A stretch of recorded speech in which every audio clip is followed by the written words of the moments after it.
Hello everyone. An update on this Volkswagen Beetle 2003. I'm getting ready to get this new engine put in it over here. 2.0 turbo, right? And in the prior video before introducing y'all to the job before we got started on it, we were talking about getting to this point and we got the front end completely ripped off and we are now able to confirm that the engine and transmission will be able to come out completely as one unit attached to each other. So the question up for debate was, can you remove the engine without having to drop it from the bottom, still attached to the transmission as one complete unit? I was thinking I didn't have enough room. I was thinking I was going to have to detach the engine from the transmission, leave the transmission in the car, and then pull the engine out. But I'm going to be able to pull them both out together.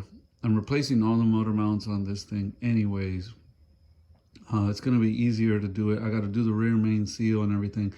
And it's easier to reattach the engine to the transmission while it's out with more room out here than it is to have left the transmission in there and try to attach the engine to the transmission in that limited space in there.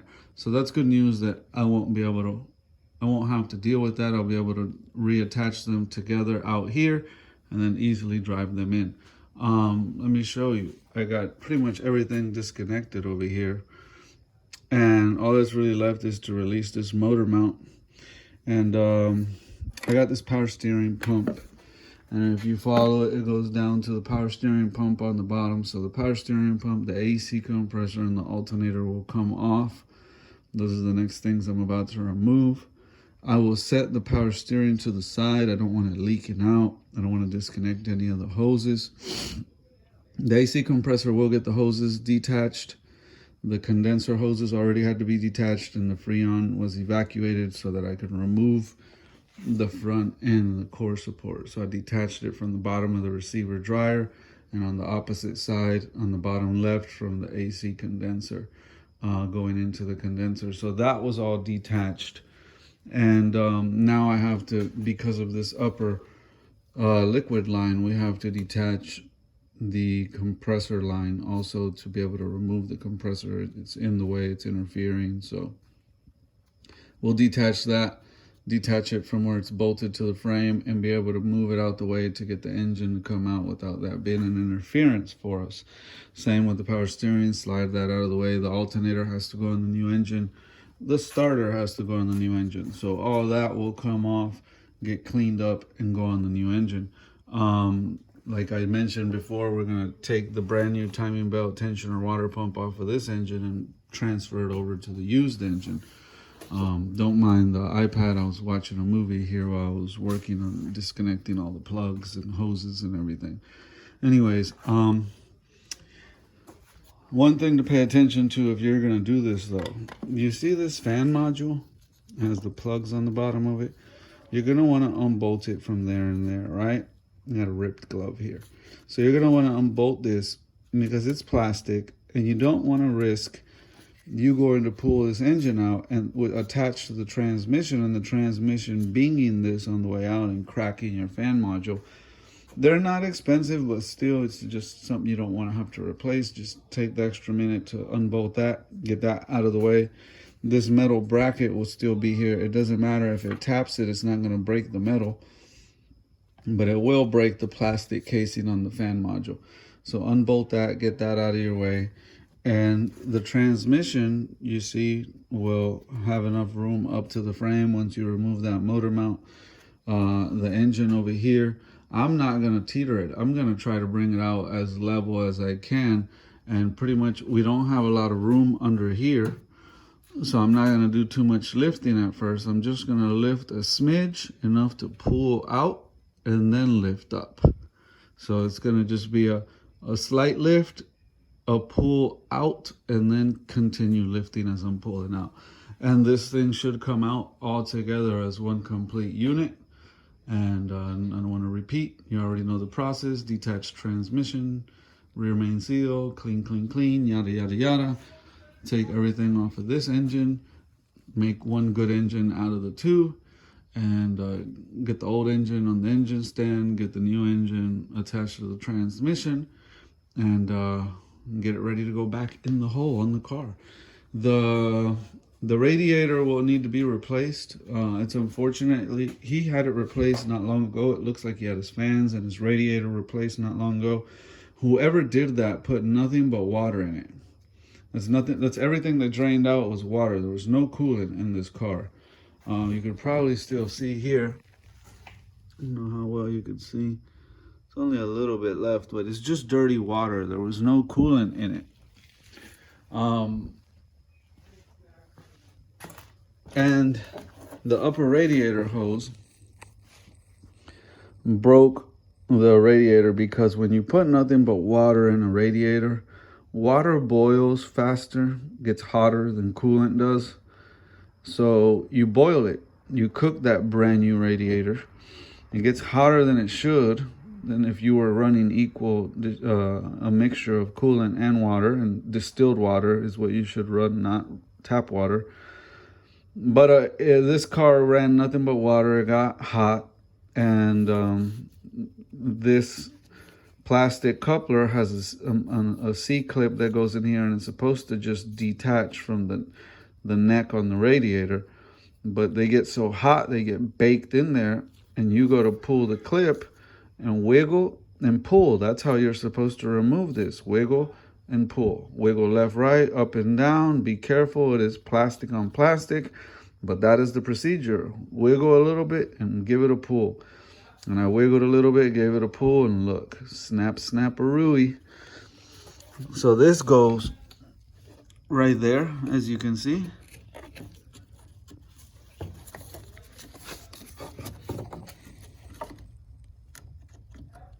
Right there. And this coupler should have came off, and that neck should have stayed attached. So he's gonna need a radiator for sure. A radiator on Amazon for this is like $78. I don't recommend going that route because what happens is you end up with cheap made in China crap. You see this fitting? That's what's stuck inside of this coupler right here. And that should have stayed attached like this one, and just the little coupler should have come off. A lot of guys will detach it from here, from the clamp, but a lot of times that's harder of a pull. This is called a quick release coupler, and it's supposed to just be for that, for ease of quick release. So you don't have to remove this. But when you buy cheap stuff, man, that's what you get. You get what you pay for. Say it all the time. Your mechanic's only as good as the parts you give them. This mechanic that replaced this radiator obviously ordered him a cheap one online or wherever he got it, and didn't even bother putting coolant inside of it. The radiator's not old. You can tell from looking at the fins and everything. It's pretty new. But it's cracked now, so it's gonna need a radiator. Radiator's like $78, $75, somewhere around there online. And with Amazon Prime, it arrives quick. I don't recommend Amazon Prime. I recommend calling up the guys over at Triangle Auto Parts. They got the Volkswagen OEM quality parts that you're gonna want to put in this thing. So that's who I recommend that you call. 407-644-5950, Triangle Auto Parts here in Winter Park, Florida. If you're in the Central Florida area, that's who you're going to want to get your quality Volkswagen Audi parts from. Much better than anything you would get at O'Reilly's, AutoZone, Advanced Auto Parts, Napa. I mean, it's always going to be a better part than any of those places.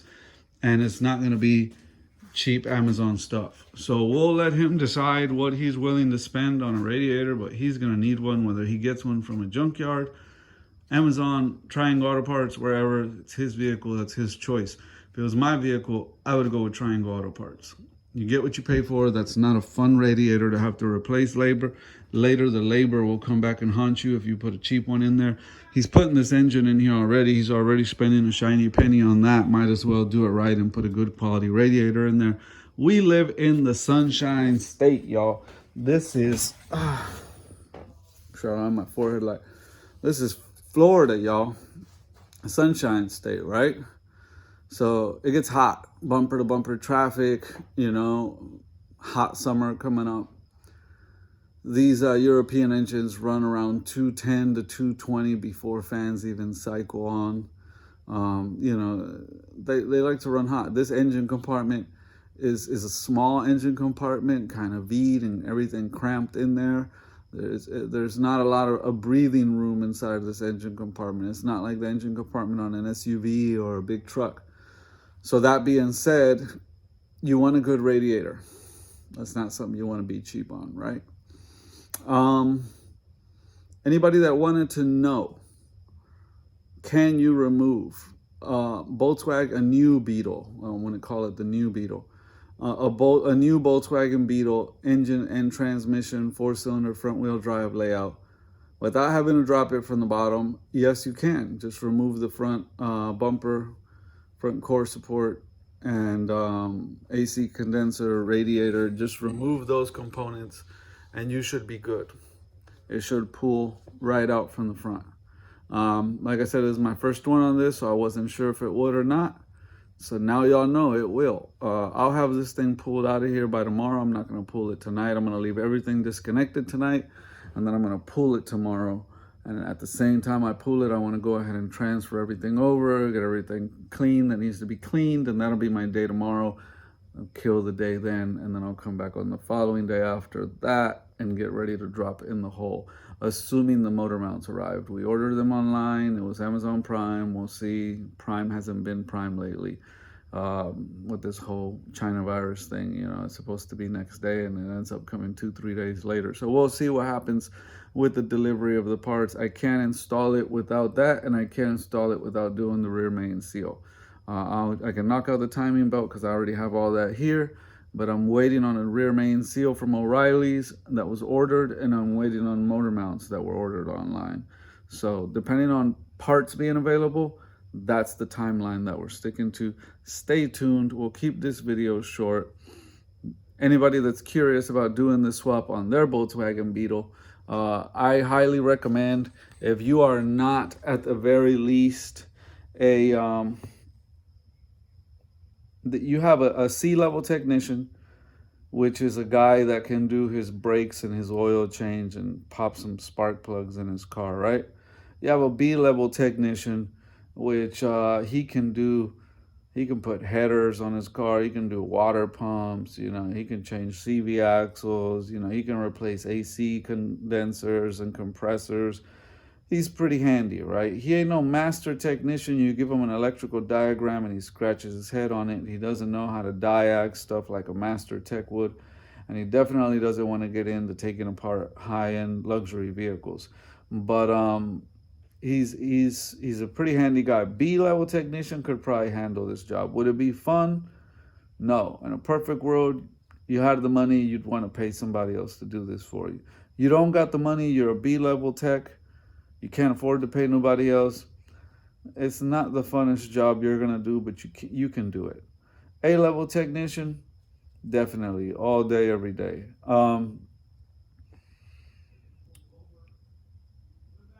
Hours-wise, I mean, if you were doing this flat rate with a lift in a shop, I'm pretty sure it's still pretty high up there in hours.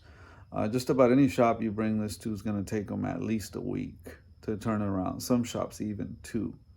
So it just depends where you take it to as far as the timeline on that. A lot of times what holds me up is waiting on customers to get me parts. Believe it or not, that's the headache, right? But as long as you have all the parts readily available in a week, bing, bang, in and out, even without a big fancy shop, even without a lift, it can be done. It's a lot of the little tedious stuff that slows you down. Like, look, you get this engine from the junkyard. You got to strip everything off of here. You got to time it. You got to clean it. You know, I'm going to pop that oil pan off, take a look in there, put a gasket on it. You know, all that stuff that you do to this engine, take all the little knickknacks off of it. When that engine comes out, same deal, all the little knickknacks. You know, like the AC compressor. My grandfather always said, if you're going to work on it, make it look like you worked on it, right? Don't half-ass it. So we take that compressor, we clean it up.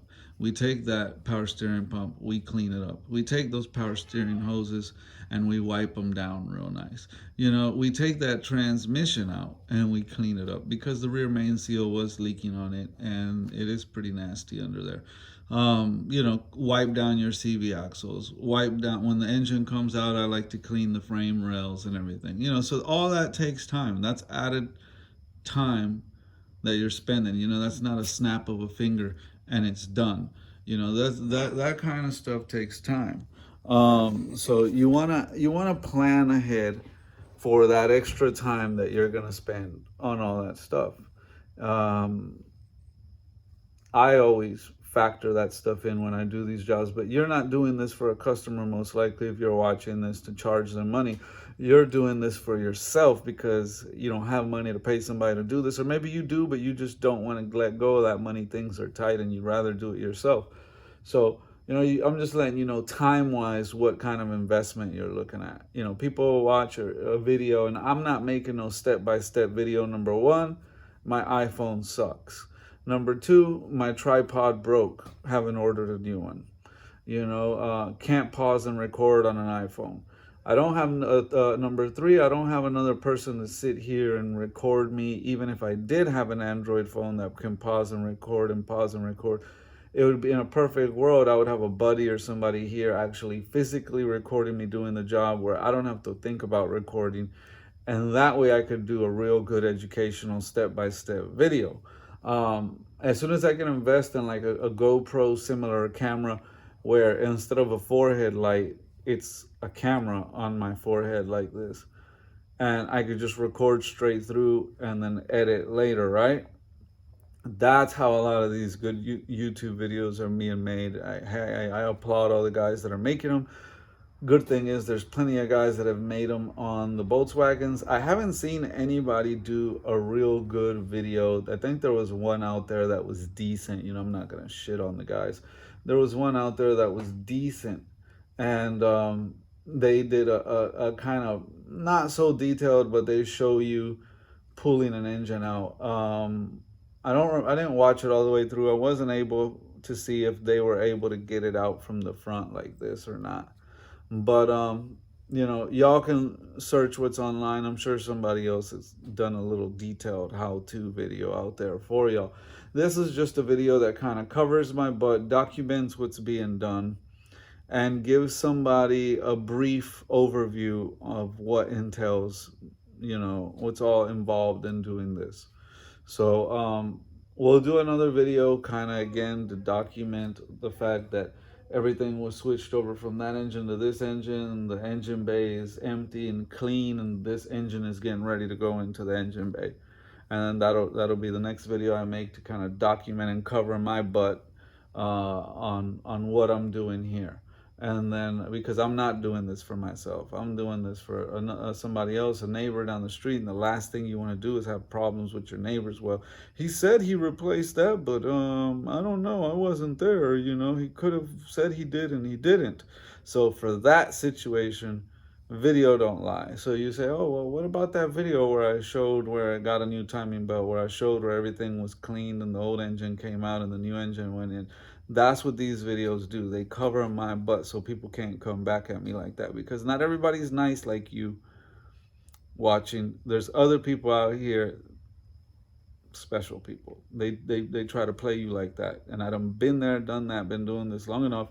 So even if it's these little videos to cover your butt, I recommend you do them. The other reason is, even if it's a nice person that doesn't do that, one day he goes to sell this Volkswagen Beetle, and the next person that goes to buy this says, you say you replaced the engine, but I got to take your word for it. Like, you know, no, we got paperwork on the engine. We got receipts of all the parts that were bought, gaskets, hoses, anything that's bought, receipts go in the glove box. So other than the paper trail, now we put the cherry on top, which is these videos, which is this video showing, oh, you know, the person that he ends up buying this car, I'm going to email him these YouTube links. So he'll have them in an email saved, you know, and one day when he goes to sell this car, he can forward those that email these YouTube links to the new buyer, and they can hit play on the videos, part 1, part 2, part 3, whatever, and hear me talking and see the date that it was done and see the old engine being everything disconnected and coming out and the new engine when everything went in and then blah blah blah. So now he's buying a vehicle saying, yeah, I saw some videos, I saw the guy that did it. Matter of fact, I got any questions, I could reach out and talk directly to the guy that put the engine in the car. So for that reason, there's a lot of value in these videos. These videos ain't to like become so popular right now with a bunch of fans and subscribers clicking like and dropping comments saying how amazing these videos are. These videos right now are solely to cover my butt and to add that extra value to the owner of the car when he sells it. Add that extra value, you know, pay it down to the new owner when he is ready to sell it. You know, video don't lie, you can't argue against it. So anyways, that's why we do these videos. When I get the little camera up here, right, then I can just record straight through while I'm working, make some good quality videos. And I'm doing research on what's the best camera right now. And there's one called 4K Pro right now instead of GoPro. I'm really close to pulling the trigger on. There's just a few more I'm gonna consider before I'm not quick to pull the trigger on purchases of $400 to $500. You know what I mean, guys? So I'm a little hesitant on which one to buy, but I'm gonna get myself a good